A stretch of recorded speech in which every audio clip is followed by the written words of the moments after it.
Sebelum Public Expose dimulai, perkenankanlah kami untuk mengenalkan seluruh direksi perseroan. Mohon untuk anggota direksi yang hadir secara fisik pada waktu kami memperkenalkan, dipersilakan untuk berdiri dan memberikan salam namaste. Sedangkan yang hadir secara virtual mohon dapat mengaktifkan audio atau video serta memberikan salam namaste agar kami dapat mendengar dan melihatnya. Berikut kami perkenalkan direksi perseroan. Kita mulai dari Presiden Direktur, Bapak Chandra Karya Hermanto. Direktur Ibu Erida. Direktur Bapak Sutejo Halim. Direktur Bapak Budiarto Abadi. Dan Direktur Bapak George Utomo. Untuk selanjutnya kami persilakan Bapak Chandra Karya Hermanto selaku Presiden Direktur Perseroan untuk memulai paparan kinerja perseroan tahun 2021. Terima kasih Saudara Joni Cheng. Selamat siang, salam sehat dan sejahtera bagi kita semua. Para direksi perseroan, serta hadirin yang saya hormati, saya ucapkan terima kasih dan selamat datang atas kerjaan Bapak Ibu yang telah berkenan hadir dalam Public Expose ini. Berikut akan kami sampaikan paparan kinerja perseroan di tahun 2021.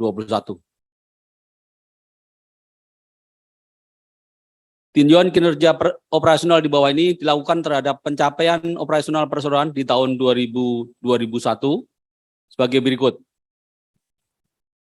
Pada tahun 2019 sampai 2020, produksi kelapa sawit dunia mengalami penurunan. Khususnya di Indonesia disebabkan oleh faktor water deficit yang terjadi di tahun 2019. Perseroan TAPG tetap mempertahankan level produksi yang stabil karena didukung oleh aplikasi pemupukan yang optimal, penerapan good agronomy practices, dan usia tanaman berada pada umur yang prima. Dari grafik bisa terlihat produksi CPO perseroan naik dari sebesar 1% pada tahun 2021 dibandingkan dengan 2020. Kemudian grafik juga bisa dilihat produksi PK perseroan relatif stabil pada 2021 dibandingkan 2020. Next, produksi TBS inti perseroan relatif stabil pada tahun 2021 dibandingkan dengan 2020. Produksi TBS plasma perseroan naik sebesar 8,6% pada tahun 2021 dibanding dengan 2020. Rata-rata umur tanaman perseroan adalah 11,3 tahun. Next. TBS olah perseroan naik sebesar 1,2% pada tahun 2021 dibandingkan 2020. Jumlah PKS perseroan pada tahun 2021 juga bertambah 2 unit menjadi 17 unit PKS. Kapasitas olahnya pun naik di tahun 2021 bertambah menjadi 950 ton per jam. Proyeksi kinerja operasional di tahun 2022. Dengan melihat kondisi iklim baik di tahun 2020, 2021, ditambah tanaman dalam prime age, kami estimasi akan terjadi lonjakan produksi TBS di tahun 2022 ini. Dari grafik bisa kita lihat, produksi CPO perseroan naik sebesar 15%, kemudian produksi PK perseroan naik 16%, produksi TBS inti perseroan naik 14%, produksi TBS plasma perseroan naik sebesar 14% juga, dan terakhir TBS olah perseroan naik sebesar 13% pada tahun 2022. Untuk berikutnya kami persilahkan Ibu Erida untuk menyampaikan ringkasan laporan keuangan tahun buku 2021. Terima kasih Bapak Chandra. Untuk ringkasan laporan keuangan, Tinjauan keuangan dilakukan terhadap laporan posisi keuangan, laporan laba rugi, serta laporan arus kas konsolidasian untuk tahun yang berakhir pada 31 Desember 2021 dan 2020. Sesuai dengan standar akuntansi keuangan Indonesia yang telah diaudit oleh KAP Purwantono, Sungkoro, Surya dengan pendapat wajar tanpa pengecualian. Penjualan perseroan berasal dari penjualan hasil perkebunan kelapa sawit dan turunannya, serta perkebunan karet. Perseroan membukukan peningkatan penjualan dari sebesar 5,266 triliun pada tahun 2020 menjadi 6,278 triliun pada tahun 2021. Hal ini disebabkan oleh peningkatan harga di seluruh komoditas. Rincian kenaikan harga komoditas adalah sebagai berikut. Harga jual rata-rata TBS perseroan naik sebesar 34,2% pada tahun 2021 dibandingkan 2020. Harga jual rata-rata CPO perseroan naik sebesar 11,9% pada 2021 dibandingkan 2020. Harga jual rata-rata PK perseroan naik sebesar 63,6% pada 2021 dibandingkan 2020. Harga jual rata-rata slab perseroan naik sebesar 30,4% pada 2021 dibandingkan 2020. Harga jual rata-rata RSS perseroan naik sebesar 15,1% pada 2021 dibandingkan 2020. Kenaikan juga terjadi pada semua jumlah kuantitas penjualan baik CPO, PK, TBS, slab, dan RSS. Rincian kenaikan kuantitas penjualan adalah sebagai berikut. Kuantitas penjualan TBS perseroan naik sebesar 0,1% pada 2021 dibandingkan 2020. Kuantitas penjualan CPO perseroan naik sebesar 1,9% pada 2021 dibandingkan 2020. Kuantitas penjualan PK perseroan naik sebesar 1,6% pada 2021 dibandingkan 2020. Kuantitas penjualan slab perseroan naik sebesar 1,4% pada 2021 dibandingkan 2020. Kuantitas penjualan RSS perseroan naik sebesar 110,7% pada 2021 dibandingkan 2020. Beban pokok penjualan perseroan berasal dari beban pokok penjualan TBS, CPO, PK, dan karet. Seiring dengan meningkatnya pendapatan usaha, beban pokok penjualan perseroan juga tercatat mengalami peningkatan sebesar 20,4%, dikarenakan oleh utamanya pembelian TBS pihak luar sebesar 716 miliar, sedangkan untuk biaya produksi TBS tetap terkontrol. Laba tahun berjalan dan laba per saham. Laba bersih perseroan dihasilkan dari laba usaha dikurangi beban lainnya dari beban pajak penghasilan. Perseroan mencatat peningkatan laba tahun berjalan sebesar 28,5%, dari 933 miliar pada tahun 2020 menjadi sebesar 1,199 triliun pada tahun 2021. Hal ini terutama karena adanya peningkatan laba usaha perseroan. Dengan demikian, laba per saham perseroan pada tahun 2021 sebesar Rp59, naik 22,9% dibandingkan tahun 2020 sebesar Rp48. Aset adalah semua sumber ekonomi atau kekayaan yang dimiliki oleh perseroan yang diharapkan mampu memberi manfaat usaha di masa mendatang. Perseroan mencatatkan adanya peningkatan total aset sebesar 1% dari 12,324 triliun pada tahun 2020 menjadi 12,446 triliun pada tahun 2021. Kenaikan total aset ini terutama disebabkan oleh peningkatan aset tidak lancar sebesar 245 miliar, meskipun terjadi penurunan aset lancar sebesar 123 miliar. Total aset lancar perseroan mengalami penurunan sebesar 4,8% atau 122 miliar, disebabkan oleh berkurangnya kas dan setara kas sebesar 210 miliar dan piutang usaha sebesar 60 miliar. Total aset tidak lancar perseroan mengalami peningkatan sebesar 2,5%, sebesar 203 miliar atau meningkat 11% dari tahun sebelumnya. Liabilities perseroan merupakan transaksi yang harus dipenuhi oleh perseroan kepada pihak ketiga, baik yang sudah terjadwal maupun yang tidak terjadwal, melalui pelunasan atau memberikan sumber daya yang dimiliki perseroan sesuai kesepakatan dengan pihak ketiga tersebut. Secara keseluruhan, total liabilities perseroan pada tahun 2021 menurun sebesar 18%, dan secara umum penurunan liabilities perseroan yang disebabkan oleh penurunan kewajiban jangka pendek perseroan sebesar 309 miliar dan kewajiban jangka panjang perseroan sebesar 708 miliar. Liabilities jangka pendek merupakan transaksi yang harus dipenuhi oleh perseroan pada pihak ketiga, baik yang sudah terjadwal maupun yang tidak terjadwal, melalui pelunasan atau memberikan sumber daya yang dimiliki perseroan sesuai kesepakatan dengan pihak ketiga tersebut dengan jangka waktu kurang dari 1 tahun. Pada tahun 2021, liability jangka pendek perseroan menurun sebesar 16,2% yang disebabkan oleh pelunasan hutang bank jangka pendek dan hutang pihak ketiga yang dilakukan oleh perseroan. Liabilities jangka panjang merupakan transaksi yang harus dipenuhi oleh perseroan kepada pihak ketiga, baik yang sudah terjadwal maupun yang tidak terjadwal, melalui pelunasan atau memberikan sumber daya yang dimiliki perseroan sesuai kesepakatan tersebut dengan jangka waktu lebih dari 1 tahun. Jumlah liabilities jangka panjang perseroan juga menurun sebesar 18,9% karena disebabkan oleh turunnya utang bank jangka panjang dan liabilities keuangan lainnya. Total ekuitas perseroan merupakan jumlah dari modal awal pada saat perseroan didirikan dan modal tambahan bila ada ditambah, dikurangi saldo laba atau defisit yang dihasilkan oleh perseroan, dan jumlah ekuitas perseroan terdiri dari modal saham, uang muka setoran modal, komponen ekuitas lainnya, defisit dan kepentingan non-pengendali. Secara keseluruhan, per akhir 2021, total ekuitas perseroan tercatat meningkat sebesar 17,1% atau 1,14 triliun. Hal ini disebabkan oleh kenaikan yang signifikan pada laba perseroan. Arus kas.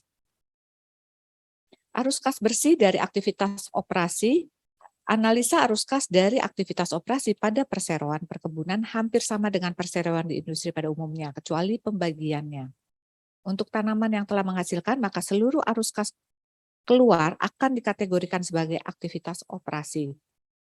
Pada tahun 2021, jumlah perolehan kas dari aktivitas operasi menurun sebesar 6,2% karena kenaikan pembayaran pajak penghasilan perseroan dibandingkan tahun sebelumnya, yaitu meningkat sebesar 64 miliar atau 68,5%. Arus kas bersih untuk aktivitas investasi. Analisa arus kas untuk aktivitas investasi pada perseroan perkebunan hampir sama dengan perseroan di industri pada umumnya. Pengklasifikasiannya saja yang sedikit berbeda. Pada tahun 2021, jumlah pengeluaran kas dari aktivitas investasi meningkat sebesar 67,7%. Hal ini terutama disebabkan karena di tahun 2020 terdapat penjualan surat-surat berharga perseroan. Arus kas bersih dari aktivitas pendanaan. Pada tahun 2021, jumlah perolehan kas dari aktivitas pendanaan meningkat sedikit sebesar 0,2% karena di tahun 2021 penjualan saham perseroan melalui penawaran umum perdana kepada masyarakat dan pembayaran dividen tunai kepada pemegang saham. Untuk berikutnya kami persilakan Bapak Sutejo Halim untuk menyampaikan tantangan yang dihadapi perseroan. Baik, terima kasih Bu Erida. Berikut kami sampaikan tantangan dan risiko yang dihadapi oleh perseroan. Risiko pertama adalah fluktuasi harga pasar produk kelapa sawit dan karet. Harga produk kelapa sawit dan karet sangat dipengaruhi oleh harga pasar baik nasional maupun internasional. Fluktuasi harga CPO dan karet tersebut dapat berdampak pada kegiatan usaha, kinerja keuangan, dan prospek perseroan. Langkah mitigasi yang kami jalankan adalah perusahaan anak tidak dapat menghindari risiko dari fluktuasi harga pasar atas produk kelapa sawit dan karet yang terjadi di pasar internasional. Meskipun demikian, perusahaan anak terus berusaha untuk meminimalkan dampak atas risiko tersebut dengan melakukan perencanaan baik seperti pengendalian biaya dengan efektif dan efisien. Risiko yang kedua adalah risiko iklim dan cuaca. Iklim atau cuaca yang ekstrim berpotensi membawa dampak negatif terhadap kegiatan usaha, kondisi keuangan, kinerja, dan prospek usaha perseroan. Langkah mitigasi yang kami lakukan, perusahaan anak senantiasa berupaya untuk memanfaatkan data, mempelajari siklus perubahan iklim dan cuaca pada masa lampau untuk meminimalkan dampak risiko iklim dan cuaca terhadap tanaman. Risiko yang ketiga adalah pandemi COVID-19. Sebagai upaya mengantisipasi penyebarluasan virus corona, sejumlah negara masih membatasi aktivitas impor berbagai komoditas, termasuk CPO. Jika pandemi berlangsung dalam jangka waktu lama dan terus mempengaruhi permintaan serta harga produk, maka hal itu akan mempengaruhi kinerja Persero. Untuk meminimalkan risiko pandemi virus COVID-19, Persero dan perusahaan anak menerapkan protokol kesehatan yang ketat sesuai yang diterapkan pemerintah, seperti dengan menjaga jarak antar karyawan, menyediakan vaksinasi COVID-19 pada karyawan, masker, hand sanitizer, dan alat tes kesehatan pada wilayah operasional. Untuk berikutnya kami persilakan Bapak Jos Utomo untuk menyampaikan tantangan dan risiko lain yang dihadapi perseroan. Terima kasih Bapak Sutejo. Berikut kami sampaikan tantangan dan risiko lain yang dihadapi oleh perseroan. Risiko serangan hama. Prosedur budidaya tanaman kelapa sawit yang kurang baik kadang dapat menyebabkan hasil tandan buah segar menjadi sangat rentan terhadap serangan hama dan penyakit, seperti hama serangga, tikus, dan virus. Untuk meminimalisasi dan mencegah risiko serangan hama, perusahaan anak dibantu oleh Divisi Riset dan Pengembangan telah menggunakan sistem pengendalian hama berbasis biologis seperti tanaman pembasmi hama, burung hantu, pheromone traps, dan non-biologis seperti pestisida. Di antara kedua metode tersebut, perusahaan anak mengutamakan penggunaan metode biologis untuk meminimalkan dampak pencemaran lingkungan. Untuk risiko keamanan, perkebunan kelapa sawit sangat rawan terhadap tindak pencurian dari pihak-pihak yang kurang bertanggung jawab. Jika perseroan tidak mengantisipasi risiko ini dengan hati-hati, risiko ini dapat berdampak negatif terhadap kegiatan usaha perseroan. Untuk mengantisipasi risiko keamanan, perusahaan anak memiliki pengawas perkebunan yang bertugas memeriksa lapangan dan kegiatan inspeksi tersebut dilacak melalui aplikasi smartphone yaitu Mobile Electronic Bunch Count Sheet atau EBCC dan Mobile Inspection. Untuk risiko perubahan teknologi, perkembangan teknologi agronomi dan peralatan pabrik yang sangat pesat dari waktu ke waktu mengharuskan perseroan melakukan adaptasi aktif.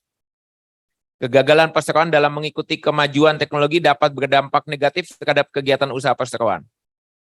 Untuk menghadapi risiko perubahan teknologi ini, perusahaan anak selalu berusaha untuk melakukan pembaruan teknologi yang dapat mendukung kegiatan perusahaan anak dan memberikan pelatihan dan sosialisasi mengenai teknologi baru tersebut kepada karyawan perusahaan anak, agar karyawan tersebut dapat mengikuti dan memahami perubahan teknologi tersebut.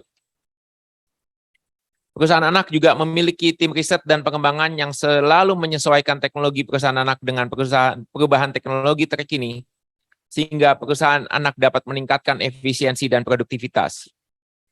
Untuk berikutnya kami persilahkan Bapak Budiarto Abadi untuk menyampaikan upaya peningkatan kinerja perseroan di tahun 2022. Terima kasih Pak George. Upaya peningkatan kinerja di tahun 2022 perseroan sebagai berikut. Yang pertama, pembangunan 1 unit PKS di Kalimantan Timur, kapasitas 30 ton, target awal kuartal kedua tahun 2022. Sehingga PKS perseroan akan menjadi 18 unit PKS. Yang kedua, pembangunan pabrik PKO dengan biogas 1 unit di Kalimantan Tengah, kapasitas 300 ton. Targetnya semester 2 tahun 2022. Yang ketiga, fokus pada program konservasi air sebagai inisiatif untuk mendapatkan pertumbuhan produksi yang berkesinambungan. Demikian kami sampaikan paparan kinerja perseroan tahun 2021. Selanjutnya kami kembalikan ke pembawa acara. Terima kasih Bapak Budiarto Abadi. Berikut telah disampaikan juga paparan kinerja perseroan tahun 2021 oleh para direksi perseroan. Selanjutnya akan diadakan sesi tanya jawab. Silakan direksi perseroan untuk memilih dan menjawab pertanyaan dari para hadirin.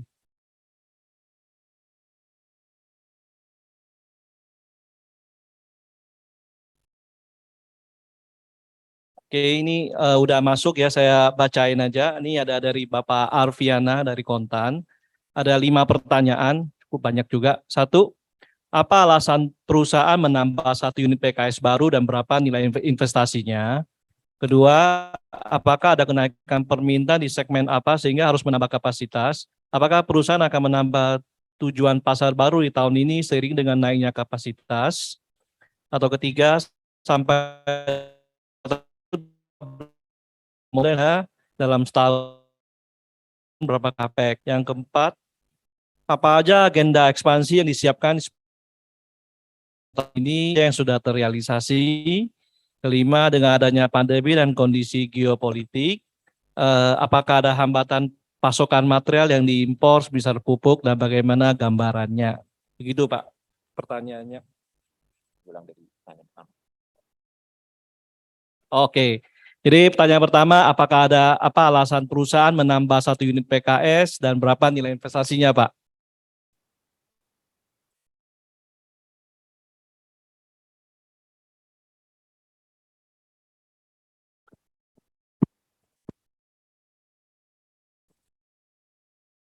Silakan Pak Toto. Kebetulan yang di Kaltim. Apa alasan perusahaan menambah 1 unit PKS baru dan berapa nilai investasinya? Kita nambah satu itu karena memang ada satu kebun yang selama ini TBS-nya itu masih dijual ke pabrik lain. Jadi kita putuskan untuk mendapatkan sinergi antara pabrik dengan kebunnya ini lebih baik, kita putuskan untuk bangun pabriknya. Tidak lagi menjual ke pabrik di luar. Gitu. Nilai investasinya lebih kurang 110 lah, karena itu kan kecil. 120 miliar investasinya dengan kapasitas olah 30 ton per jam. Oke, next mungkin ditanyain untuk belanja modal ya Pak Chandra ya untuk tahun 2022 Pak, rencana berapa dan penggunanya apa aja Pak Chandra? Iya, untuk belanja modal di tahun 2022 ini kita ada sekitar 570 miliar ya. Sebagian besar dipakai untuk di infrastruktur ya, jalan, kemudian perumahan, itu yang paling banyak, 61% di situ. Kemudian kedua, kita bangun PKS tadi, 19% atau setara dengan 19%. Kemudian untuk tanaman, kita ada replanting, dan untuk TBM, itu sekitar 15%. Dan yang lain-lainnya sekitar 5%. Gitu, Pak Juri. Oke, thank you. Kemudian juga di sini untuk agenda ekspansi Pak yang dipersiapkan di sepanjang tahun ini Pak. Mungkin Pak Toto tadi kan udah tulis, mungkin bisa diulangi Pak Toto.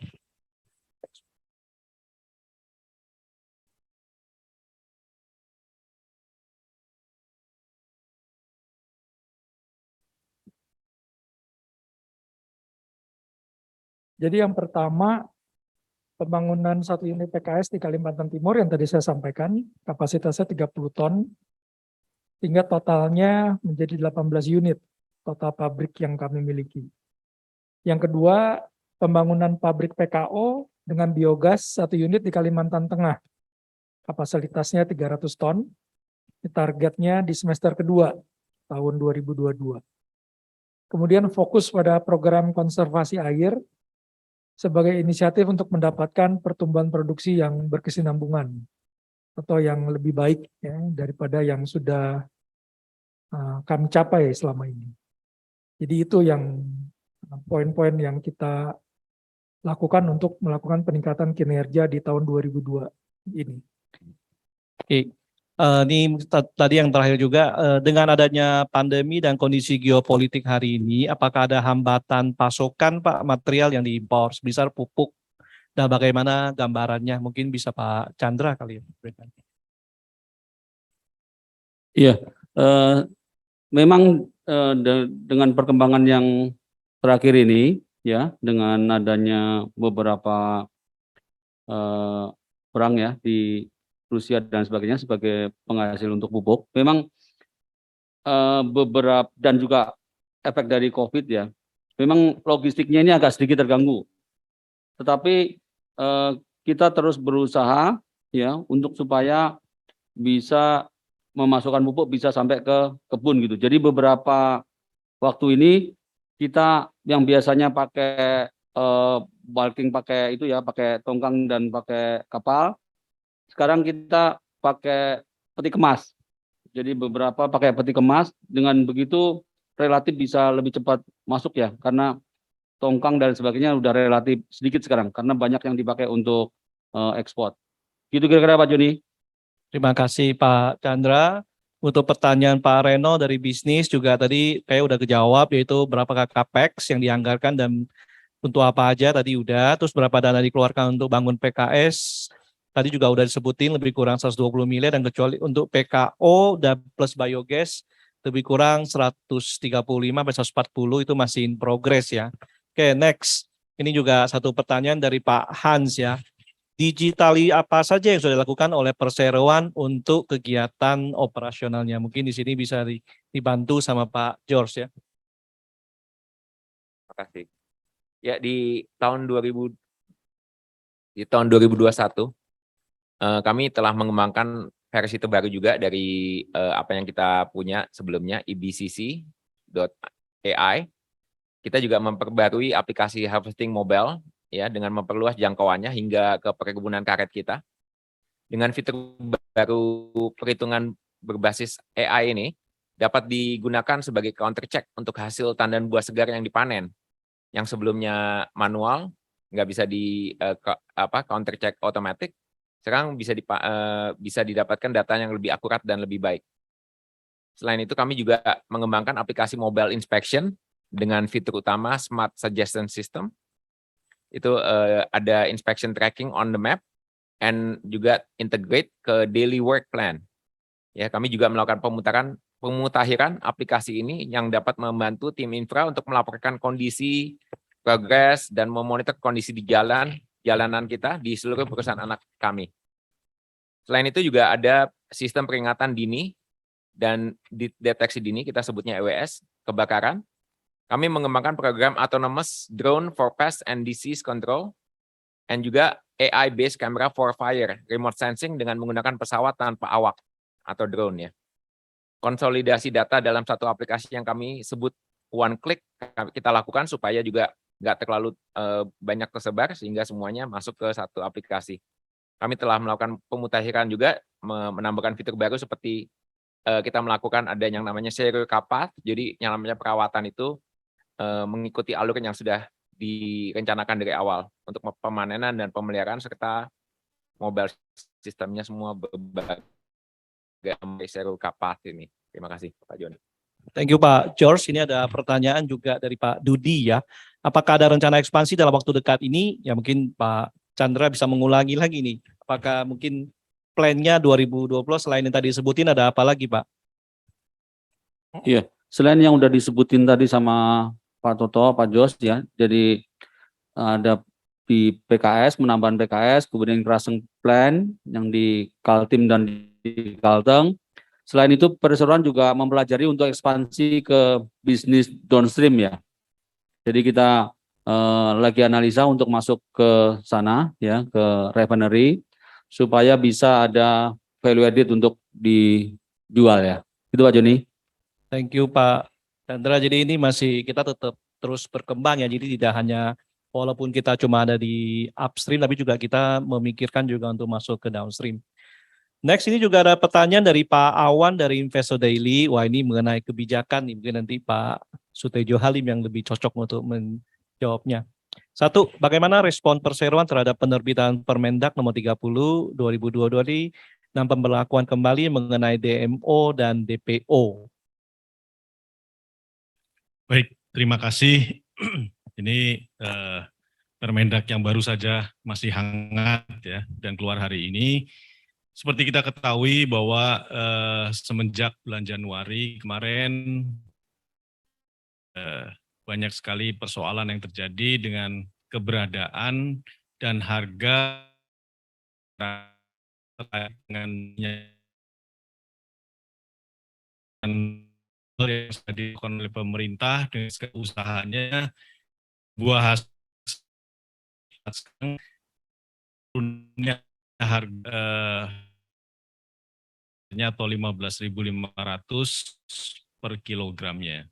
Nah, ini kita sudah temukan di berbagai area daerah dengan berbagai track yang sudah dilakukan bersama-sama dengan industri minyak goreng pada saat sekarang ini. Jadi kalau kita ketahui bahwa ada track untuk melakukan dengan pengucuran ke berbagai area, khususnya dalam bentuk curah, gitu ya, dan kemudian juga akan digunakan berbagai distribusi baik milik pemerintah berkelimpahan volume tersebut. Nah, bagaimana masalah ini terhadap dampak kita? Seperti diketahui bahwa kami bukan eksportir, kami juga bukan pemain minyak goreng, dan kami juga belum berada di downstream yang tadi sudah disampaikan oleh Pak Chandra sebagai planning kita ke depan. Nah, kalau kita melihat ini semua, maka rangkaian ini kami selalu mendukung akan kebijakan pemerintah karena keberadaan daripada minyak goreng ini menjadi sangat penting sekali untuk masyarakat, khususnya para ibu-ibu tentunya. Dan kalau kita melihat bahwa kebutuhan sendiri di bawah daripada 20% atau tepatnya berada kisarannya hanya 15% dari produksi nasional, maka sebetulnya dampaknya tidak terlalu besar. Jadi dengan adanya kebijakan Permendak nomor 30 di mana mengatur DMO yang tidak absolute number, apakah 10%, 20%, namun menggunakan kaidah bahwa berdasarkan kebutuhan volume, saya pikir ini akan menjadi satu kebijakan baru dan akan mengejas market sehingga keberadaan, kelimpahan, serta harga yang ditentukan oleh pemerintah dapat ditemukan di semua area di seluruh Nusantara ini. Nah, kami mendukung sekali dan dampaknya sama sekali tidak ada pada kami, dan pada saat ini apapun yang dilakukan oleh pemerintah, kami mendukung itu. Terima kasih. Oke, nomor 2 juga, apakah perseroan akan meminta pemerintah untuk tidak lagi memperlakukan kebijakan pungutan ekspor, PI, dan juga bea keluar BK seiring dengan adanya kepastian pemberlakuan kembali DM.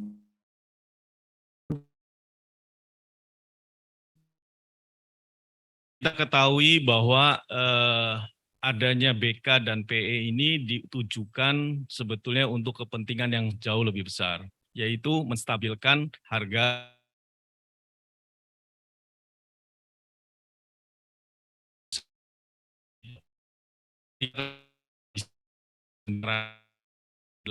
sampai 9%, kemudian total domestik sendiri masih di bawah 20% secara total gitu ya. Nah, kami melihat bahwa penggunaan ini masih dibutuhkan untuk memperkuat, dan seperti kita ketahui bahwa dibangunnya BLU BPDP KS atau Badan Pendanaan Sawit ini adalah khusus untuk menerima dana dari industri.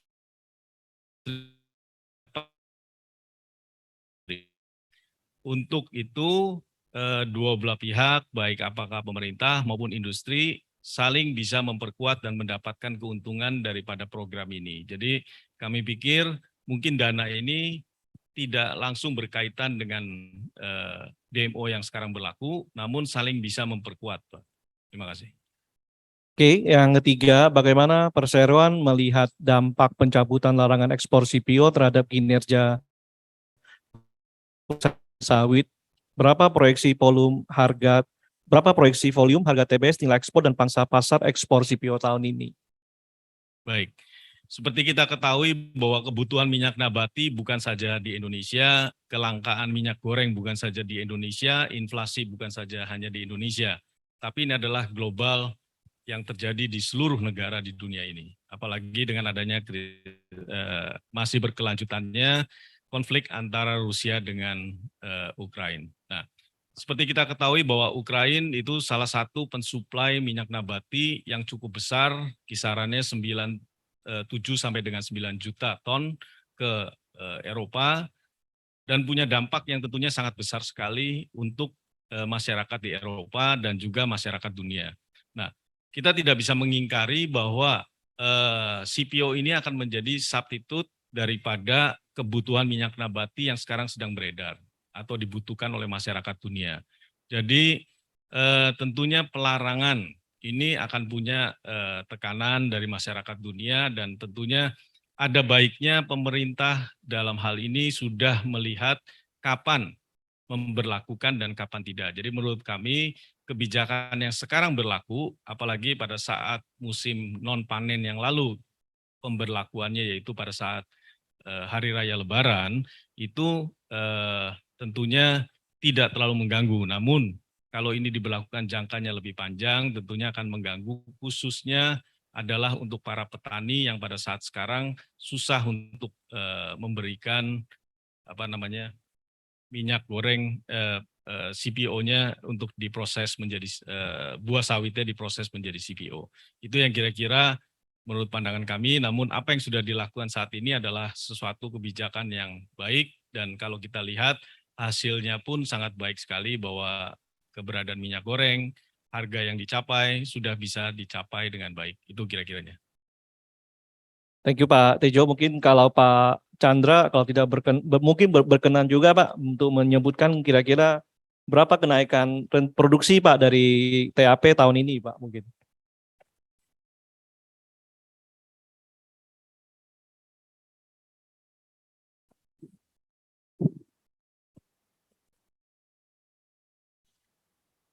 Iya. Jadi kita canangkan untuk sesuai dengan planning di tahun 2022 ini, kita kenaikan produksi untuk CPO sekitar 15% ya untuk tahun ini. Semoga aja bisa tercapai sesuai yang kita rencanakan. Ini. Oke, terima kasih Pak Chandra. Next kita juga ada pertanyaan dari Pak Paulus Sukarjono. Apakah perseroan memiliki rencana untuk masuk ke bisnis biodiesel?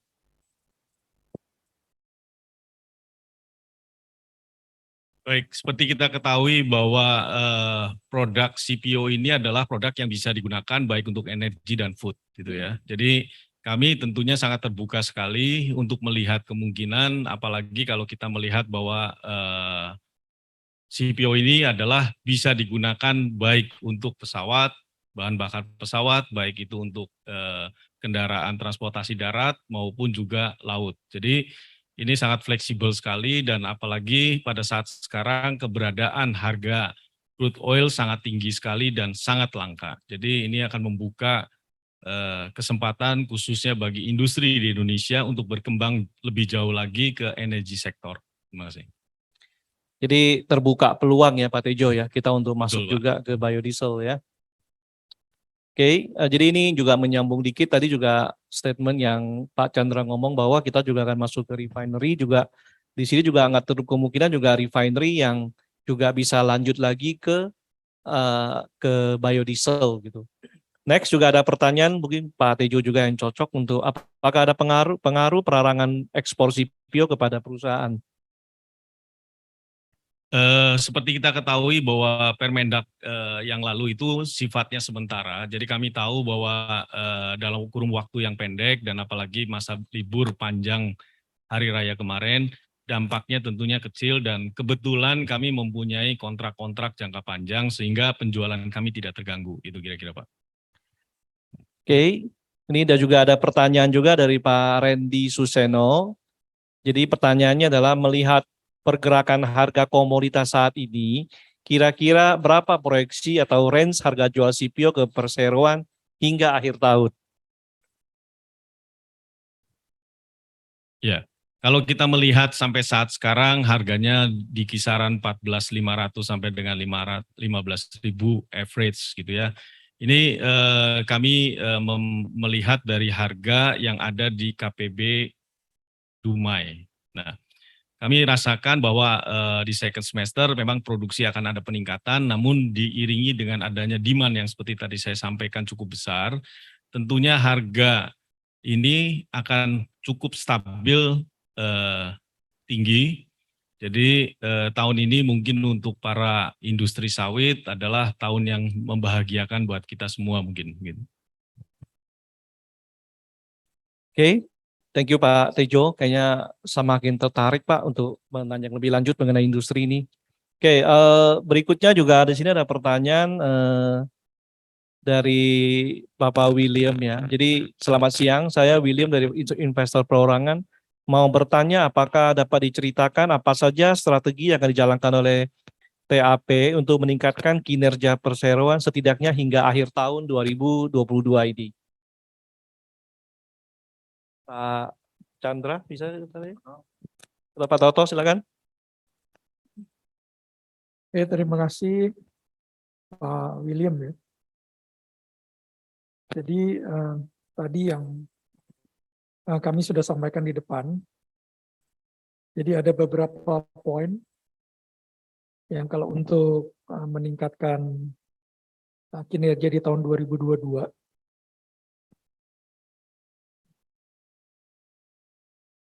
jadi yang pertama tadi pembangunan PKS yang ditambah 1 unit. Yang tadi ada kebun yang belum punya pabrik, jadi kita tambah 1 untuk bangun pabrik kapasitas 30 ton. Sehingga total pabriknya ada 18. Kemudian di Kalimantan Tengah kita tambah pabrik PKO dengan biogas 1 unit, kapasitasnya 300 ton. Dan kemudian kita juga punya program konservasi air.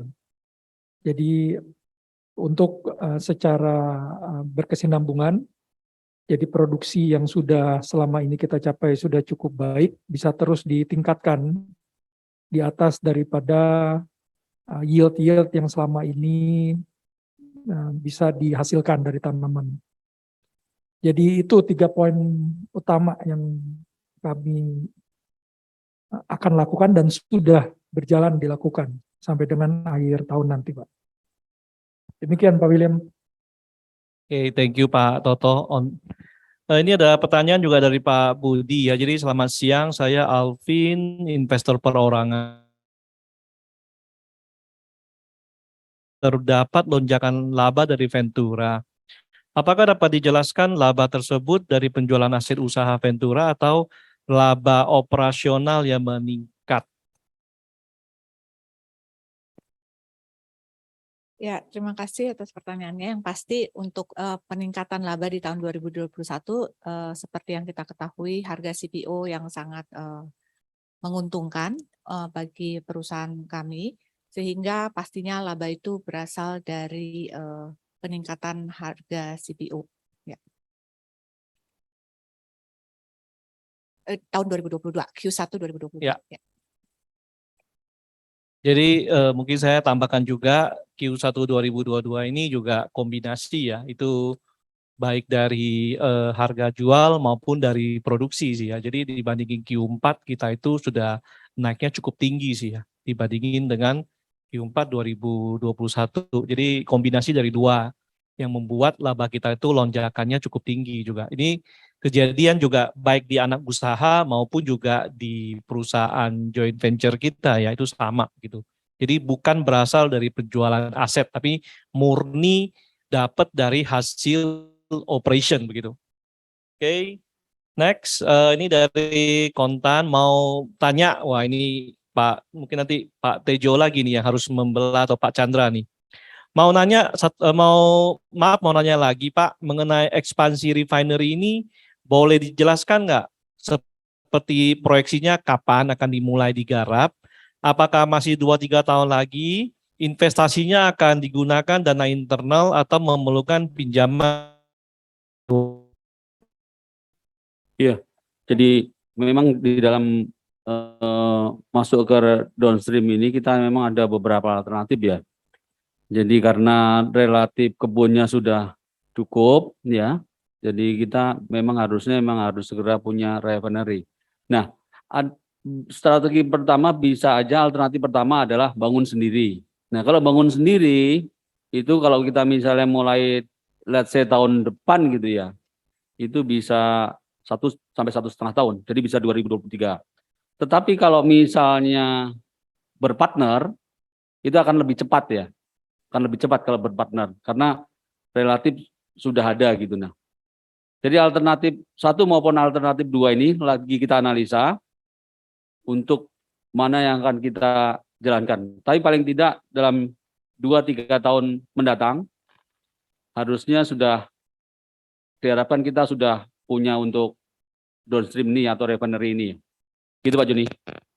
Ya, jadi kesimpulannya menurut Pak Chandra adalah TAPG sangat percaya, kita tuh jadi founder kami juga sangat percaya sekali sama bisnis sawit, dan juga kita akan believe bahwa ini industri yang sangat baik ya buat Indonesia juga as a food and juga untuk energi ya. Jadi kita tidak hanya akan ada di upstream, kita juga akan masuk juga ke downstream, karena kita percaya bahwa dengan masuk downstream itu bisa memberikan value added ya, atau added value buat Indonesia juga.